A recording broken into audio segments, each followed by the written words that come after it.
Welcome to Black Health Matters. I'm Darryl Armistead, your host. This episode is a Zoom recording of Howard University group session led by Dr. Clive Callender, program director at Howard University's Department of Surgery. But she is a colorectal specialist. And so anybody who has any problems that relate to the colon and rectal area, this is someone who's an expert who's actually been back with us. Now, how long have you been back, Christine? Almost 3 years now. Well, it seems like yesterday. Yeah. But she has been a tremendous addition to our Department of Surgery, and I've asked her to talk to us about a topic that is almost endemic to being over 60, and that is constipation. So without further ado, I'll turn it over to Dr. Christine Nembhard to talk to us about constipation. Thanks, Dr. Callender, and morning to everyone. Thank you for inviting me back to talk. I really enjoyed the last time I was here. We had a great conversation, and I think this group is great. And I'm so happy to talk about this topic. Like Dr. Callender said, it's something that's more common than we think. So let's dive into it. Can you see my screen, everyone? Yes. I think Okay. so. Awesome. So we know that constipation is one of the most common complaints, gastrointestinal complaints in the United States, and particularly in the Western society. It affects many people at some point in their life, and typically 1 in 6 people will be affected, and women happen to be affected about 2 to 3 times more than men. It causes a lot of healthcare burden on the system. So there are around 2.5 million doctor visits per year in the US, and hundreds of millions of dollars have been spent on laxatives each year. So what exactly is constipation? It's described differently, and usually it's described based on the symptoms that you're having. And symptoms feel different in everyone, so everybody's not the same. But usually, if you're having constipation, you're going to have one of the following symptoms. So either you're going to experience infrequent bowel movements or small, hard stools. And that just kind of signifies that the stool is moving slowly through the GI tract. And this might cause you some bloating, some abdominal pain, some irritability. There might be descriptions of difficulty passing stool, or you might have to strain, or you feel like you're just blocked. You just really cannot evacuate the stool very well. And sometimes even if you're able to evacuate, it might feel like there's still stool left, and that leads to a cycle of straining and spending excessive time on the toilet as well. So I think the last time we were here, we kind of dived into this a little bit. How frequently should we have bowel movements? What's normal? And normal varies from person to person. Most people will have a bowel movement every day, and that's very, very important. It's vital for your health. It's going to remove the toxin from your body. You'll have more energy. It improves your mood. You'll feel lighter, and you just have better health overall. However, if you look in traditional textbooks, it says that some people may have bowel movements 3 times a week, and that might be normal for them, but only if they don't have any additional symptoms like bloating, abdominal discomfort, cramping, nausea, vomiting, blood in the stool. But we know that not having a bowel movement every day is not ideal. So the aim for your optimal health is to have a bowel movement every single day. So how does the colon work? Basically, when we eat, the nutrients, the food goes in the stomach, and the nutrients get absorbed in the small intestine. And then it goes from the small intestine. Not sure if you can see my pointer here, but the green part is the stomach. Awesome. I saw a thumbs up. And the purple is the small intestine. And that really takes a lot of time going through the small intestine very slowly so that the food can get digested and the nutrients can get absorbed. And what goes into the colon, which you see here in blue, colon or the large intestine, is pretty much waste material. And the purpose of the colon is to absorb any excess water, any electrolytes that might be left in this waste. It also is going to prepare and propel the waste along and store it until you're able to have a bowel movement. And the colon has a lot of bacteria, trillions of bacteria in it. And that can be good if you have good bacteria and you have a balanced microbiome.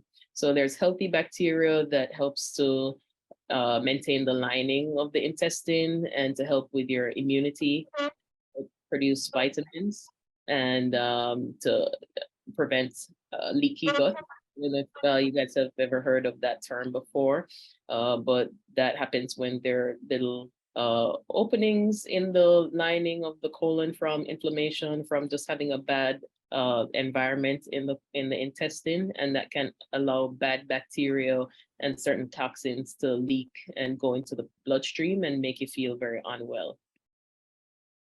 So once the waste is in the colon, it's propelled forward by muscle contractions, and that's called peristalsis.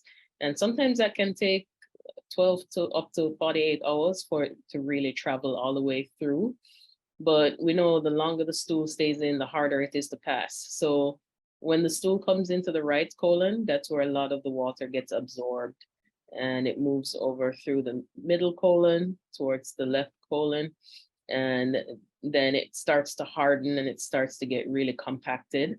And then the purpose of the rectum is really to store that stool. What stimulates the colon to work? It's influenced heavily by the nervous system. We've heard of the gut-mind connection, and those expressions that say, trust your gut, you can feel it in your gut.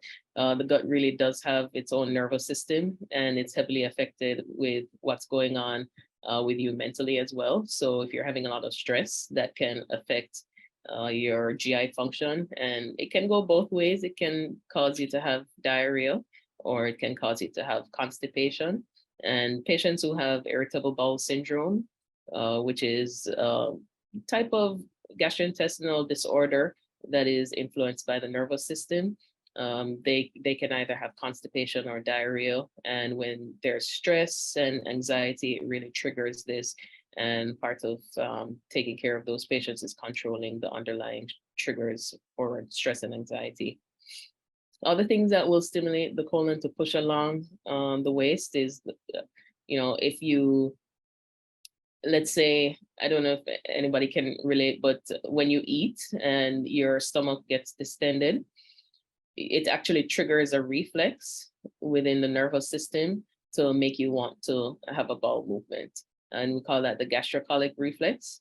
So having a healthy diet and making sure that you're actually eating your meals on time, that will help the colon to work properly. And there's certain digestive enzymes and hormones that are secreted into the gastrointestinal tract from the pancreas and from the liver and gallbladder. And these enzymes will help to contract the colon. Also, it's very, very important to drink a lot of fluid so that the waste can be hydrated so that it can move along easily. Physical activity is very, very important. If you're moving, your colon's moving. And certain medications can be given to stimulate the colon to work, and we'll talk about this a little more later. And then finally, once the stool reaches into the rectum, there's sensation of rectal stretching, and that will tell your brain that, okay, there's some waste there and you want to go to the bathroom. But sometimes it's not appropriate socially to release at that time. So the anal sphincters down here, you can see them in pink, they will contract, and this is under voluntary control, meaning that you can control it until you're ready to go to the bathroom. The anorectal area is very special in that it can actually tell the difference between solid and gas. So that's why we're able to release gas without releasing stool. And that's called sampling. And then when ultimately we're ready to pass a bowel movement, then these anal sphincters will relax. And then with some gentle squeezing pressures, abdominal contraction, the stool will be able to be evacuated. When we look on this stool chart, this is called a Bristol stool chart.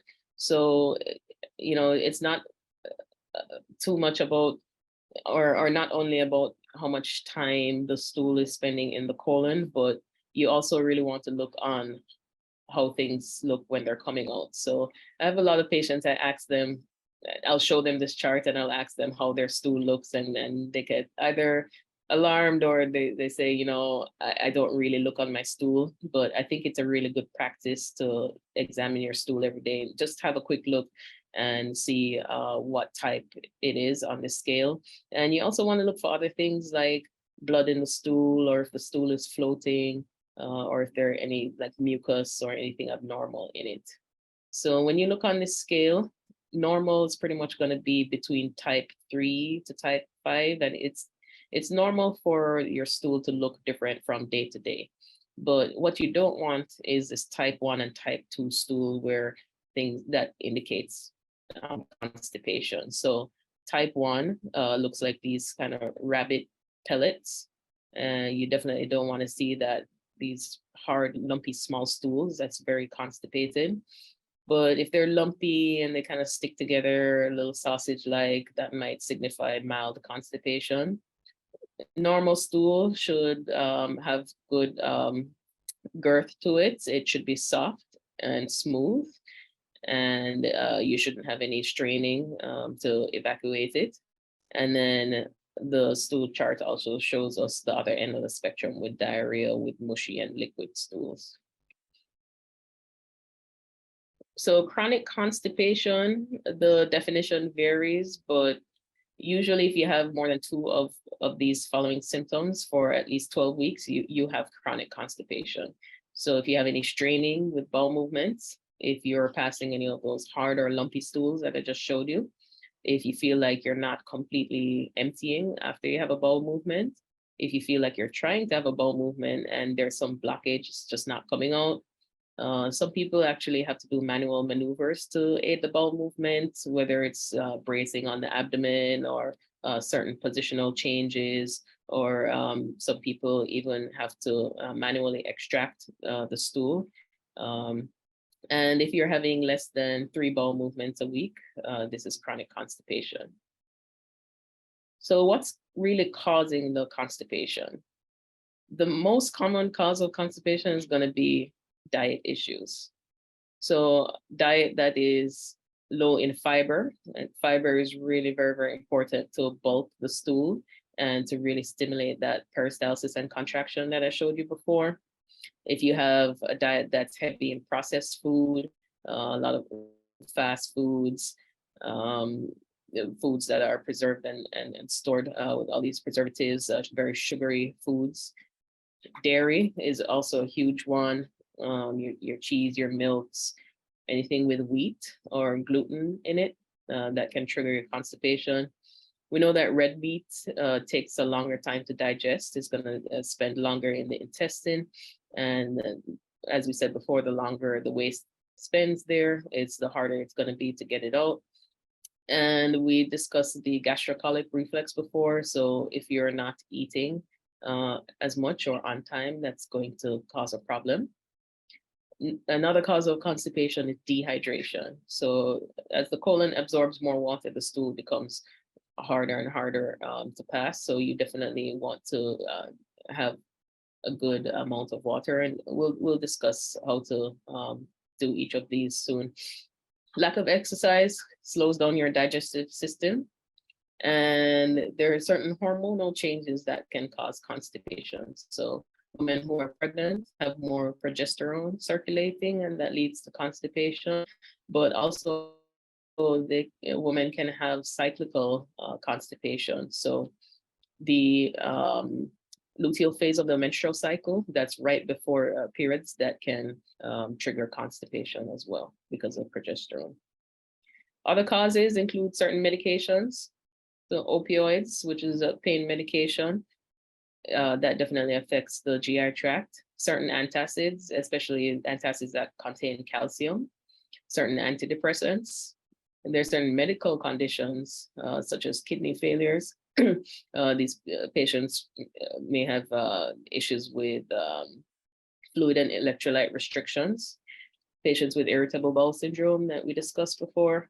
slow thyroid. So your thyroid is very important for metabolism and regulating certain functions in the body. Diabetes. Diabetes can damage the nerves, not only the nerves in the hands and the feet, causing neuropathy, but also the nerves that supply the colon as well, and make the colon very slow. Parkinson's disease can affect it, multiple sclerosis too. Of course, when we think of constipation, if it's chronic constipation and you're over the age of 45, you definitely have to consider whether or not you've had your colon cancer screening, because colon cancer can cause constipation. As we age, the muscles in our GI tract don't work as well, and they become a little weakened, and that can trigger constipation. And if you have a certain lifestyle where you have that sensation to have a bowel movement, but you ignore it, and the longer you wait, the harder the stool is, it's going to trigger constipation for you as well. So we know the phrase, also prevention better than cure, or prevention is better than cure. And I'm going to discuss some of the ways that you can prevent constipation. And it really boils down to lifestyle changes in your diet, hydration, getting exercise, and certain toileting behaviors that are healthy. So when we think about fiber, you need about 25 to 30 grams of fiber every single day. That's the recommendation. And it can be pretty hard to get that amount of fiber in your diet if you're not really thinking about it. And these are some foods that are very high in fiber. And, some people think that, okay, I eat some lettuce, or I eat a small side salad with my meal, that's enough. And usually those side salads may be, 2-3 grams of fiber. It's really not that much. So these are some sources that we don't really think about when we think about fiber, that are actually really high in fiber. So artichokes, certain fruits like pears, berries, avocados, very high in fiber, 6 grams. And it also has some healthy fats that can lubricate the GI tract as well. Beans, lentils, flax seeds, these are easy additions. So the flax seeds and the chia seeds, 3 to 5 grams of fiber. If you have a smoothie or a shake every day, that's pretty easy to add those to it. Or if you have your oatmeal or your yogurt, you can add some berries and seeds to it. So these are sources that I just want you guys to take note of, that you can get your fiber, and aim for, up to 30 grams of fiber per day. With the diet, if you can't get to that 30 grams of fiber per day, then you may have to add a fiber supplement. And these are some popular ones that are over the counter at the pharmacy. So Metamucil is probably the most popular one. And there are different types of fiber. There's insoluble and soluble fiber. And the insoluble fiber tends to come from more fruit sources. So sometimes you have fiber and it can cause some bloating sensation. Ways to counteract that will be to hydrate as much as possible. Or you can switch up the type of fiber that you take. So if you have bloating, Citrusel is a really good fiber to take for that, because it's a different type of fiber. And when you look at the instructions on these, they'll tell you it's about 6 grams of fiber that's going to be in it. And they'll tell you can have it 3 times a day. But usually if you have it once a day, it works very well for most people, and you can titrate it up and down. But it's absolutely important to hydrate when you have these, because if you don't hydrate, it's not going to give you the benefit that you want. So with the fiber, how it works is that it just adds bulk to the stool. And when there's more bulky stool, it distends the colon more, and it's going to stimulate the colon to contract more. So well-balanced diet is very important. We discussed reducing processed foods and reducing the amount of sugar in the diet, avoiding dairy, and avoiding gluten when possible. These are some gluten-free grains that are have good fiber as well. We talked about oats, quinoa, brown rice. Those are pretty popular ones.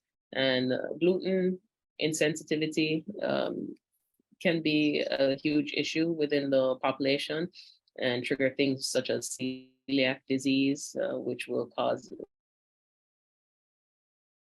very unhealthy intestinal function. Red meat is okay in moderation, but it will take a long time to digest, so you don't want to have it very frequently. And there's certain healthy fats that are really good. They have omega-3 fatty acids, and they help to really lubricate the stool and move things along very well. So salmon, sardines, avocados, healthy nuts, extra virgin olive oil, those are all great things to add to your diet to help keep things moving.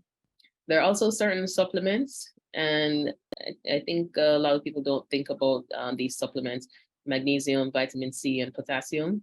Just a word of caution for patients with kidney insufficiency. You don't want to be adding these supplements because you won't be able to, the body won't be able to eliminate it as well. But if you have good kidney function, these are good supplements to add. So you can get them over the counter from the pharmacy, or you can try and seek out certain foods that will add. So these are foods that are not only rich in potassium, but also in magnesium too. So bananas, certain beans, spinaches, avocados are really making a prominent appearance in this presentation, but they're really great for that. Sweet potatoes as well. The vitamin C, having a gram of vitamin C a day is great, also for immune function. Probiotics, so healthy gut, healthy function, and we need to colonize the colon with healthy bacteria that will help with our immune system. And you can get these probiotics over the counter very easily. You can also get them in yogurt, and if you want to avoid dairy, there are a lot of dairy-free options that also will have the probiotic cultures in them as well. Hydration, very, very, very important. It's recommended that you get 6 to 8 glasses of water per day. That works out to probably about 2 liters. And avoid hydrating with things like soda and sugary drinks. But the hydration is really going to complement your fiber supplementation and your diet very, very well. Exercise, get moving if you want to get moving. You want to have at least 30 minutes of movement every day. So whether it's something simple like walking, or if you're at work, just taking the stairs instead of taking the elevator, treadmill or bike if you have access, or just being active, just moving the body is very, very important to stimulate your GI tract and your colon health.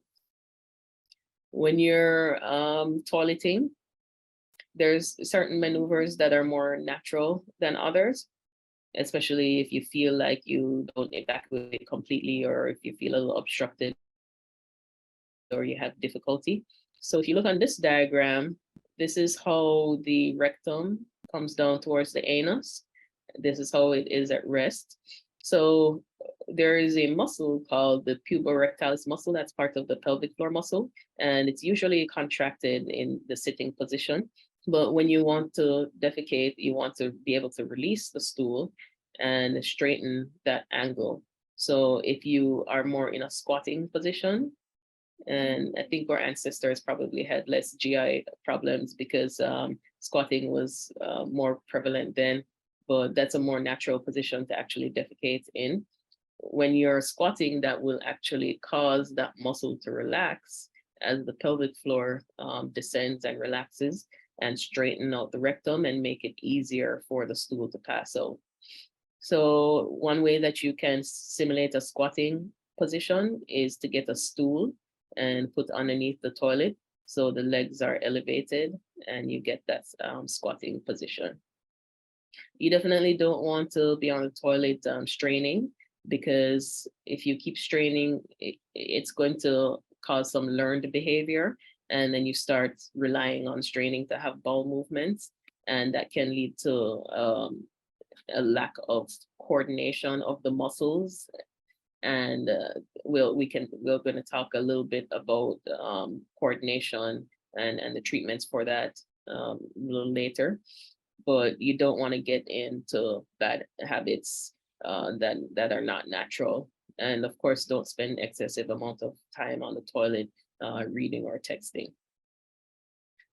So management of your underlying medical condition will help to prevent issues with constipation. So definitely if you have diabetes, make sure that you're taking control and you're measuring your glucose levels daily. Thyroid medication, if you have thyroid problems, and making sure your kidney function and kidney health is checked. Routine wellness checks with comprehensive examinations usually check your levels of electrolytes, your potassium, magnesium levels, phosphorus levels, and that will help to let you know if you need to take additional supplementation. And certain medications that can trigger the constipation. So if you have chronic pain and you're taking opioid, you may want to talk to your doctor about medications to counteract the effect of the opioid, or if you can limit or wean the opioids. And certain antacids that are calcium containing, so Tums, I think milk of magnesia over the counter might have some calcium as well in it that can cause constipation, and certain antidepressants as well. So that was how to prevent constipation issues. So let's talk a little bit about treatment of constipation. If you're, doing your dietary changes, you're hydrating, you're exercising, you feel like you're doing all the right things, but you're still having constipation. Let's talk about acute constipation or even situational constipation. So if you may travel a lot, or if you're in an environment where you're not as comfortable, then you may not feel as comfortable to have a bowel movement. So you may hold it, that might trigger more constipation. You may have to use one of these laxatives to help you out of that situation. So we'll look at suppositories, enemas, and stimulant laxatives. This is a chart that shows basically the amount of time that it takes different laxatives to work. And if you look on these highlighted within the box, these are the medications that you want to focus on if you have acute constipation or situational constipation. And basically your enemas and suppositories are going to work within half an hour to an hour for the suppositories.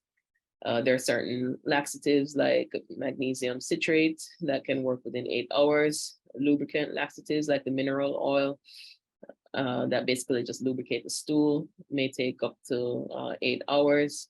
And stimulant laxatives stimulate the colon to contract. Those may take up to 12 hours. So your suppositories and enemas work usually within 30 minutes. And these can be obtained over the counter.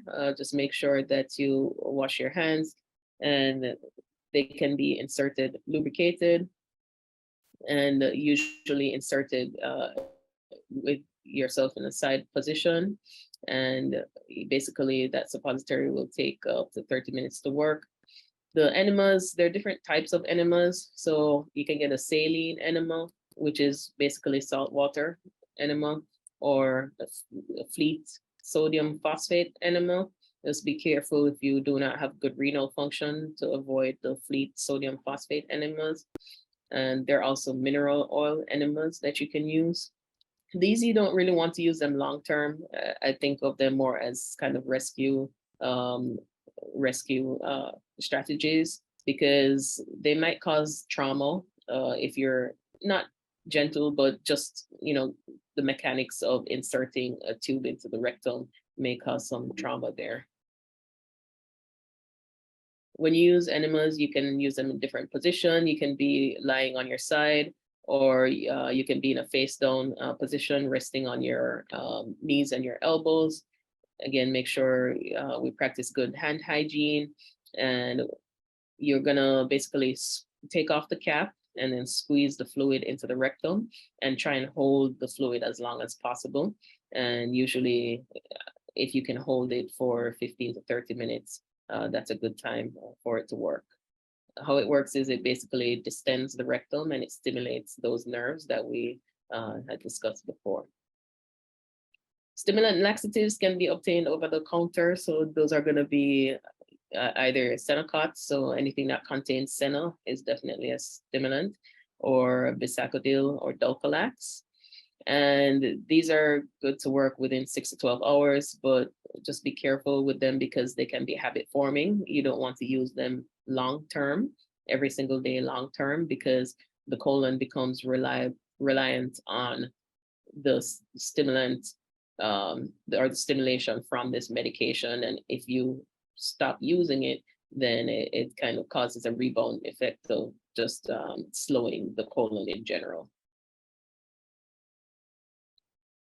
So when we think of chronic constipation, we want to use different types of laxatives. And those would typically be what we call osmotic laxatives, stool softeners, or you may have to get a prescription laxative from your doctor. And these types of laxatives are usually good to use long-term, and they don't usually cause a lot of ill effects. And you basically want to titrate it to your desired bowel movement in terms of how frequently you want to have your stool, and examine the consistency of your stool so that you can get the dose right. So everybody's different. Some people might need to take it every day, or you might need to take it once a week or every few days. It just depends. And you'll kind of have to figure that out over time. The osmotic laxatives, if you're going to take it as a rescue, it's going to take a little longer to work, about 18 to 72 hours. It's better taken over time for chronic constipation. And how it works is that it draws fluid into the intestine, and then it softens the stool, and it also distends the intestine, so it stimulates it to contract. And these are going to usually be something with polyethylene glycol in it, like Miralax. I'm sure everybody has seen Miralax over the counter, lactulose solution as well that can be used, or milk of magnesia. Just be careful again for patients who have renal issues or kidney issues, that these tend to contain magnesium and phosphorus. So you want to use them very carefully or avoid them altogether. Just a little side note, a few months ago, magnesium citrate was recalled. There had some issues with bacteria. So they have been recalled for now. So just, I would avoid those for now. Stool softeners are also great to use long-term. They basically, like I said, they soften the stool. So that's going to be your Dulcolax or your Docusate or Colace. These are red and white tablets, and these can be used every single day. That's okay. If you use these and they're really not working, there are certain stronger laxatives that your doctor can prescribe, and those are basically going to stimulate the colon to contract. And I'm not going to go too much into these. So when we go back to that chart and look at what you need for chronic constipation, the fiber-based products, the stool softeners, and the osmotic laxative like Miralax, those take longer to work. So if you're thinking that you need a rescue, I would go with the enema suppositories or stimulant laxative. But if you're thinking long-term, I would avoid these up top, and I would go with a fiber, stool softener, osmotic laxative.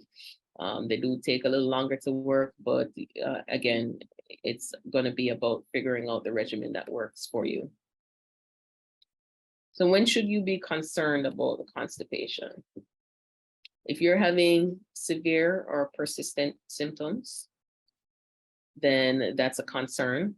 So if it's more than 3 to 6 months, you definitely want to get that checked out with your physician, especially if you have any of these symptoms, any weight loss, blood in the stool, abdominal pain or cramping, bloating, nausea, vomiting, decreased appetite, any fevers. Those are symptoms that really should trigger you to go to your physician. And then when you go to the doctor, what can you expect? They're gonna ask you questions about how often you're going to the bathroom, what the stool looks like, how big it is. They might show you that Bristol stool chart that I showed you before.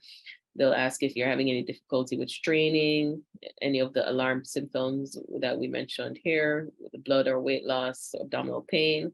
And then they'll usually examine your abdomen, looking for any bloating or any tenderness when they press, and also do a rectal examination with a finger. And they're looking for the color of the stool, the consistency of the stool. And they also would usually have a test kit in the office that they can test for any blood in the stool that you might not be able to see with the naked eye. And usually if there are no alarming findings, their first recommendation is going to be what we discussed before with the lifestyle changes, adding laxatives as needed. But if there is any additional concern, then they might send blood tests or stool tests, and usually would be looking for thyroid function, tests for diabetes, your kidney function, calcium, magnesium, potassium levels, and also the stool test would be checking for things like blood in the stool, or celiac disease, or any abnormalities of the GI tract. Everybody over the age of 45, so the screening age for colorectal cancer has been dropped from 50 to 45, according to the American Cancer Society. And your doctor should recommend a colonoscopy if you haven't had one. If you've had one before and it's been more than 3 to 5 years, they might recommend another one for you if you have a new symptom of constipation.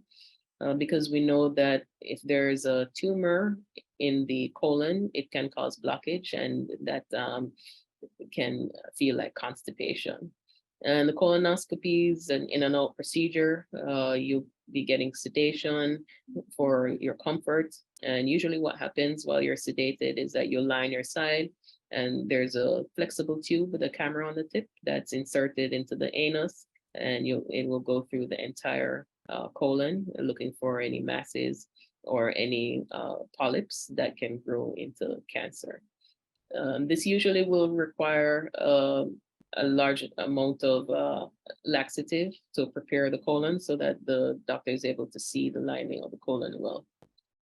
Additional tests that they can potentially order are abdominal x-rays. So if you look on this, this is an x-ray of the abdomen, and the colon is here. You can see air and stool in the colon.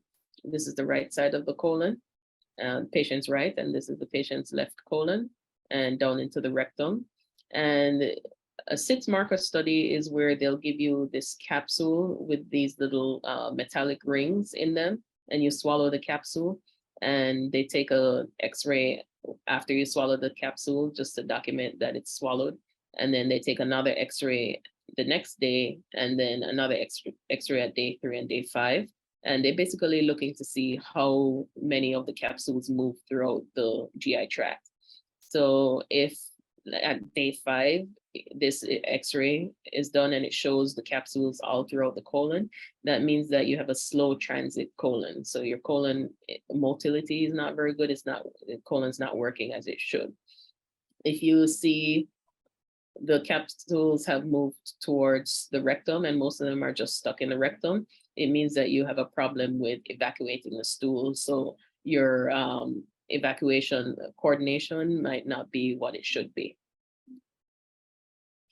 There are certain defecation studies that can be ordered. So there are some pressure sensing balloons that can be placed into the rectum, and they measure the resting pressure and the squeeze pressure and how well you can tell the sensation of your rectum being distended. And then at the end of it, they'll ask you to basically defecate the balloon and see how long it takes for you to defecate the balloon. And if that is abnormal, then you might require some physical therapy or biofeedback therapy. And that's basically retraining muscle coordination.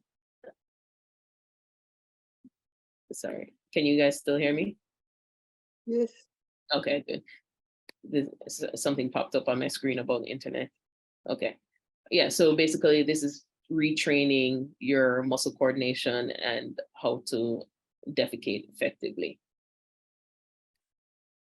So I'm a surgeon. I have to include one slide on surgery. And who needs surgery?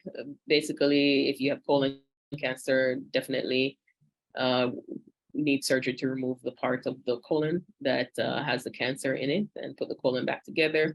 And some people worry about the effects if you have to remove part of the colon. As we mentioned before, the purpose is to absorb water and to store the stool. So you may have more frequent bowel movements with removing part of the colon, and that will ultimately normalize over time. If you have severe slow transit constipation, let's say you did that X-ray study and all of the markers are in the colon at day 5 and you really can't get them out, and your doctor has given you very strong prescription laxatives that are, the purpose of it is to stimulate and contract the colon, and you're really still having severe symptoms, then we may need to remove the entire colon and then put the small intestine to the rectum. And that usually will impact your lifestyle in terms of the amount of bowel movement that you will have. Initially, that will cause probably about 6 to 8 liquid bowel movements a day. And there are things that we can do to solidify the stool, as well as decrease the frequency of the stooling. But most people with constipation don't need this kind of surgery. And if you need it, that means you have very, very severe problems. All right, that's all I have. Does anyone have any questions?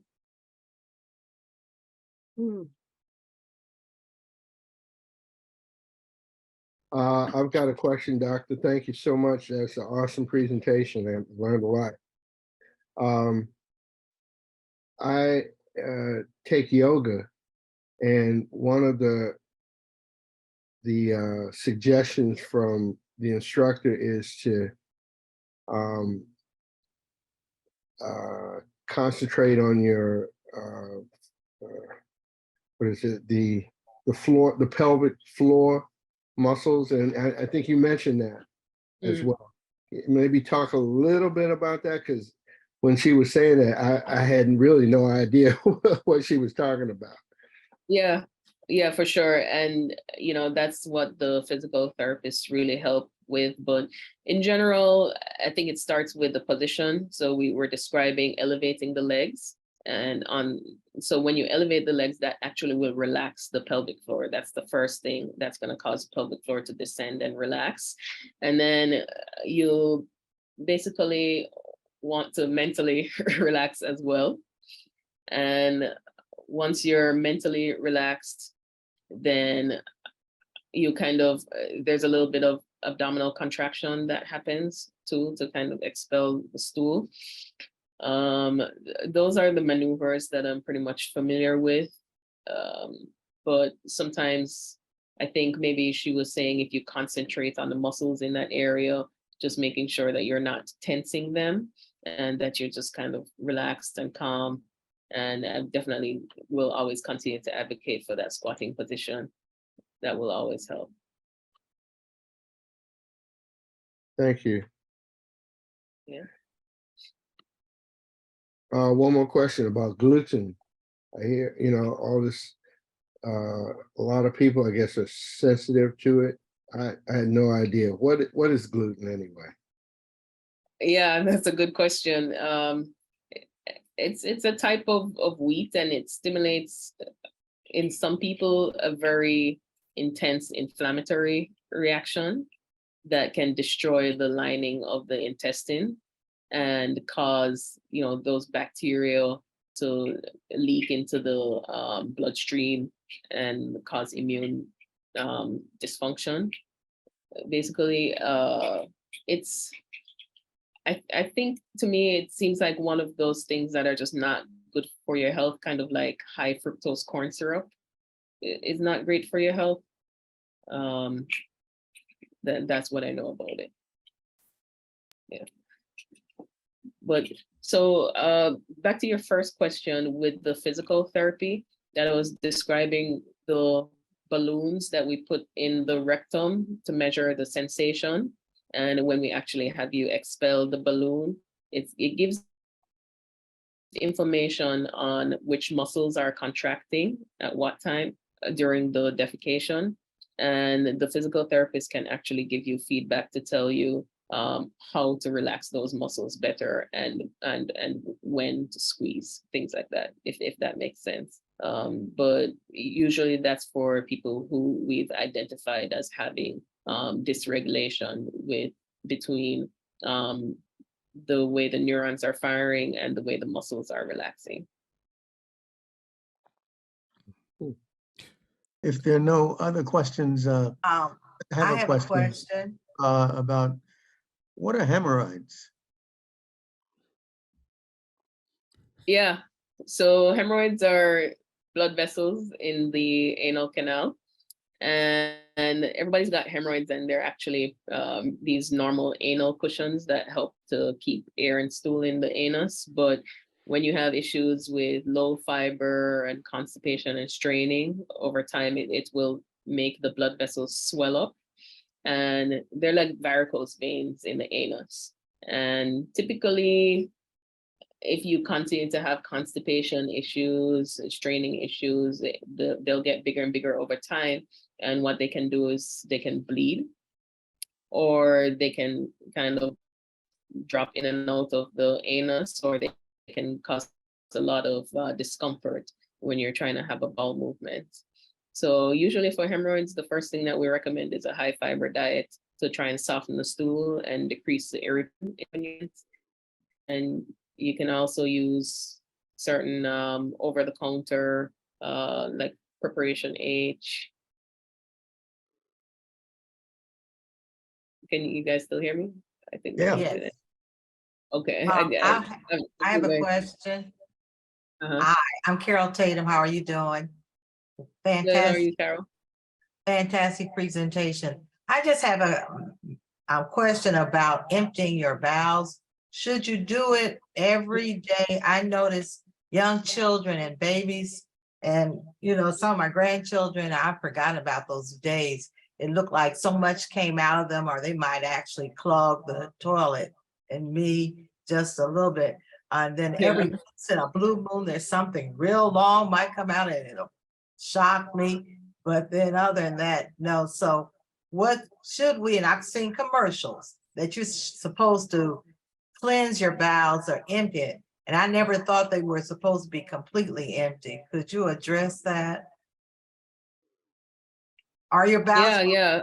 completely emptied in a day? Yeah, it's hard to completely empty the bowel with just one bowel movement and with routine bowel movements. Typically, you'll empty the left side of the colon where the stool is being stored in the rectum and the left side. And there's still, because you eat multiple times a day. So if you're, adding more into the intestinal tract, then there's going to be more coming behind. For you to completely empty the GI tract, you're going to have to take strong laxative with a lot of fluids, kind of similar to what we give you for colonoscopy preparation.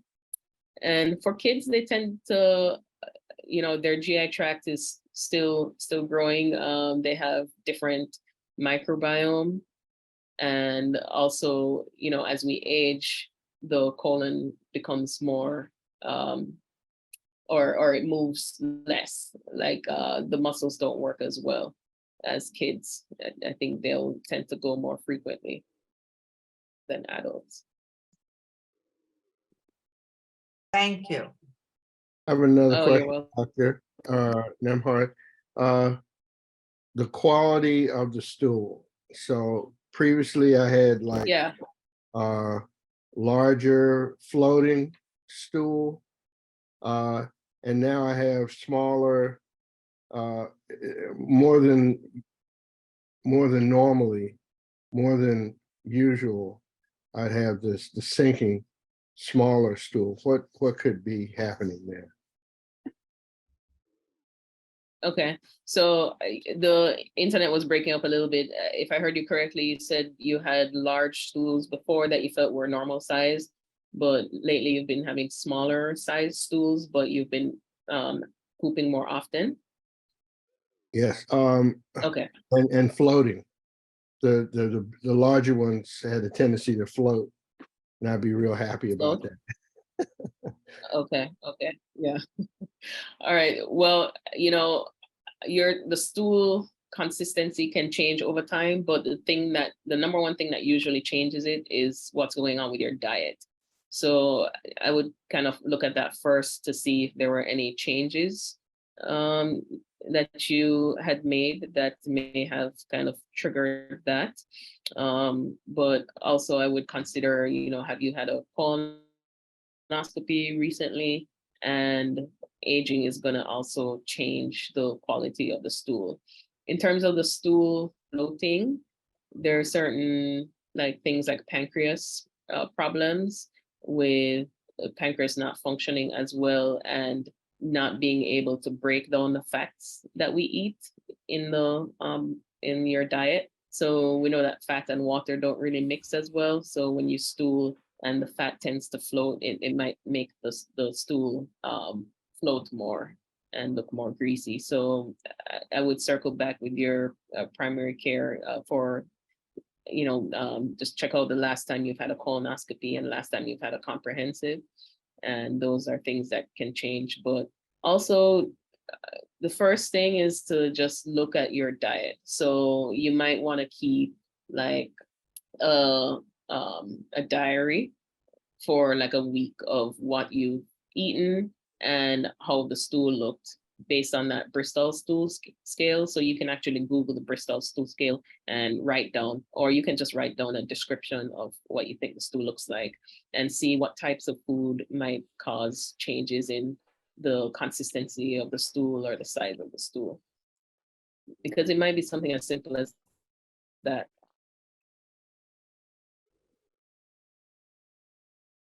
Dr. Williams, do you have any questions? I'm busy taking everything in. Yes and no, because there's some of the things that I had questions about that you have covered in your presentation, and Okay. that was helpful. I was concerned about how long should I deal with the situation. Is it normal? It was I have that it seems to be blocked. The feces seems to be blocked when it comes out, and it has little pebbles in it. And I've discovered that in trying to eliminate, I can squeeze the area and mash those little pebbles out, and it'll flow like water sometimes, because I drink plenty of water trying to eliminate. So that's about it. I'm getting some results. Okay. And Yes, I agree with the hydration and adding fiber to try and bulk the stool. But sometimes when you have these hard pellet stools, if they're impacted in the rectum and they're causing a little blockage, sometimes you'll get liquid stools as well, because liquid's the only thing that can come out. So in that situation, you might want to try and use an enema to try and get all of the pellets out.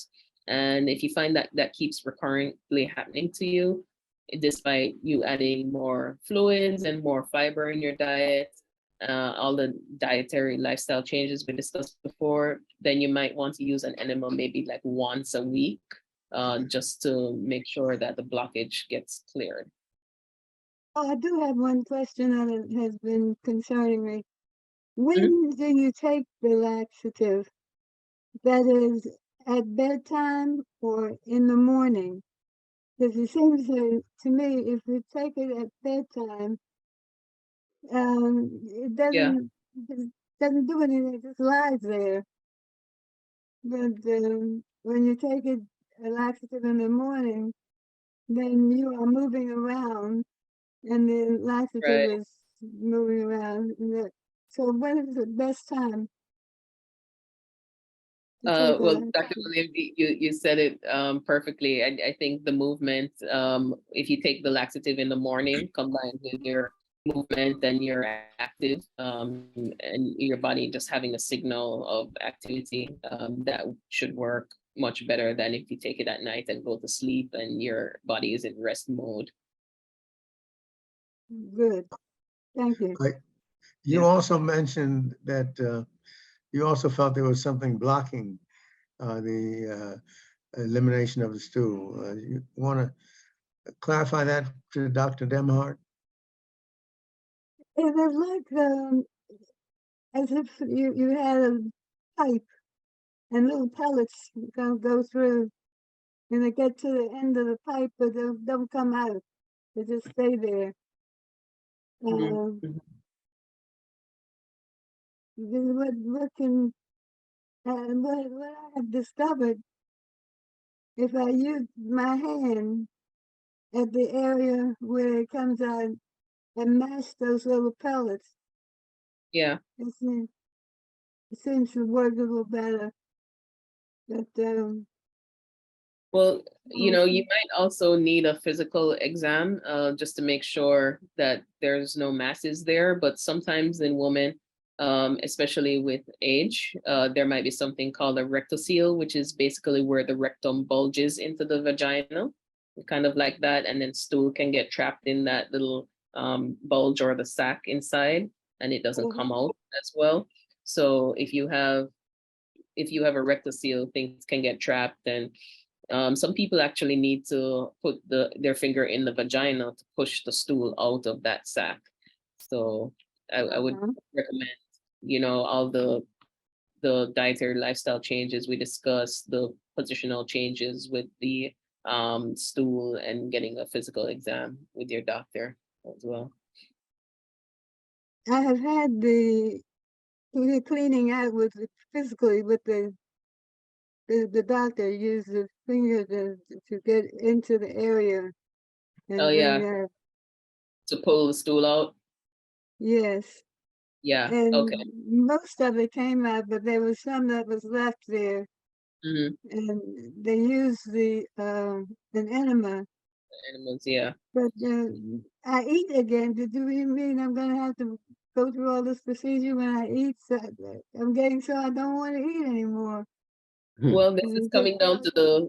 to the prevention. So trying to keep the stool as soft as possible and hydrating. And then, you might have to use that enema once a week, just routinely, to prevent it from getting to the severity where it's actually so hard and impacted that your doctor has to pull it out. What So is the the physical caveat exam when you? sounds like it would be critical then, huh? Her having a Yeah, physical exam. for sure. Agreed, Dr. Callender. Dr. Christine, this is Sylvia Davis. Great presentation. Got a couple of questions. Is Yeah. there a difference in stools that float versus those stools that just actually sink? Is it mean more fiber in the stool, or is Sorry, it? can you say that one more time? I'm sorry. Is there a difference in stools that float versus those that just sink directly down? Because I was just wondering, after I defecate, I always look at my stool. I'm just wondering how many people actually, when they get up, look to see what their stool looks like. You don't have to raise your hands on this Zoom session, but I was wondering how many people actually look at their stool. My husband said he doesn't even look at it. He just does his business and he finishes. So I was just wondering, was there a difference between that floats and that doesn't float? And then Yeah. you talked about hemorrhoids. They were blood vessels. When the doctor actually goes and do the colonoscopy, do they snip them? They sew them up? What do they do when they see hemorrhoids in the track? Yeah. And let's see. I think that was it right now. Any discussions on those issues? Yeah, I think first and foremost, everybody should look at their stool and take note of whether it looks abnormal or things are changing. But in terms of stools that float or sink, it depends on, again, the consistency of the stool and the quality. So if you think back to that stool scale that I showed you, those, smaller size stools would tend to float, and larger, kind of heavier sausage-like would tend to sink. But also it's the content of the stool too. So if you have stool that, let's say, is very mucousy or has any fat in it, fatty stools tend to float. So if you're not digesting as well as you should, digesting the fats in your diet as well as you should, then you might want to look on the type of fat that you're taking in, but two, also may have to have the stool tested for fat. And if it has fats in it, then you might have to test like your pancreas function. And if you have issues with pancreas function, there are certain enzymes that you can take to help to break down and digest that fat. That will lead to less oily stools. And with the colonoscopy and the hemorrhoids, usually when you get your colonoscopy report, it will comment on whether or not you have hemorrhoids. But the colonoscopy isn't as great at looking at hemorrhoids as something that we have called an anoscope, which is a shorter tube with a light on it, just because the anal canal is probably about 2 to 4 centimeters, and you can bypass that very quickly and not get a good look at it during the colonoscopy. Typically, they won't do anything to the hemorrhoids unless you had discussed it before, and it depends on who's doing your colonoscopy. So if you have like a gastroenterologist and you know that you have hemorrhoid problems, you can discuss with them, ask them to put a rubber band on the hemorrhoid, and the rubber band basically will choke the hemorrhoid off, and the hemorrhoid will die and fall off in a few days. Oh, That's something that they can do. If you go to like a colorectal surgeon like myself, and we talk about it beforehand, I can treat the hemorrhoids with either the banding or injecting the hemorrhoid with a solution that will shrink it. And if you need your hemorrhoids removed, that would require general anesthesia because it's a major procedure, and the recovery from that is a little painful. It's actually very painful, and only about 5 to 10% of people with hemorrhoid problems really need their hemorrhoids removed. So we can definitely try other things with increasing the fiber, giving creams, and putting bands and injecting them.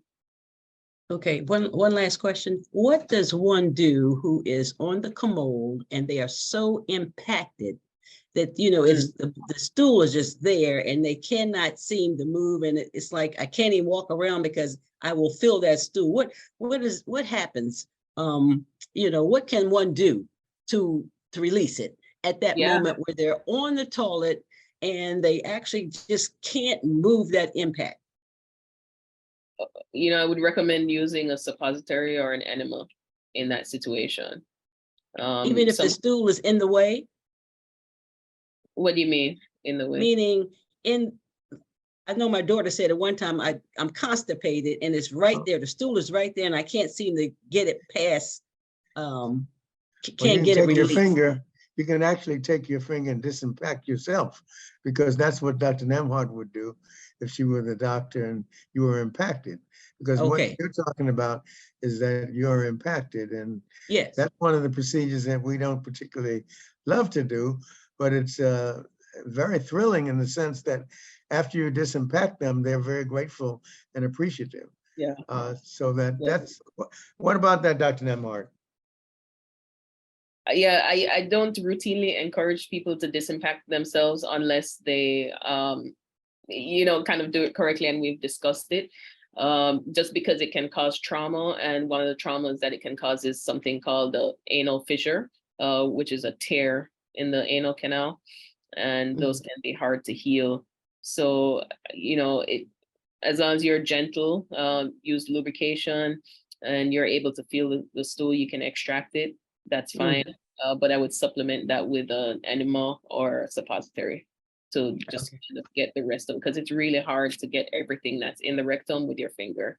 So even when we do disimpactions, we may recommend some enemas right after too. Okay, thank you. Yeah. Mhm.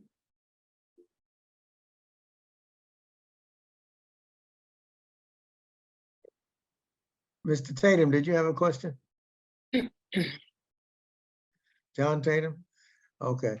Well, if there are no more questions, I want you to know that this was a superb presentation and we all enjoyed it immensely. Once again, you've exceeded even your own excellent presentations from before. And we learned so much about it, and can't tell you how much we appreciate and welcome you educating us and empowering us to improve our health once again. Yeah. Thanks, Dr. Callender. Thanks everyone for your time, and really enjoyed the discussion. Yeah, thank you very much. Thank you. Thank you. I learned a Have a lot. great day. Yes, you too.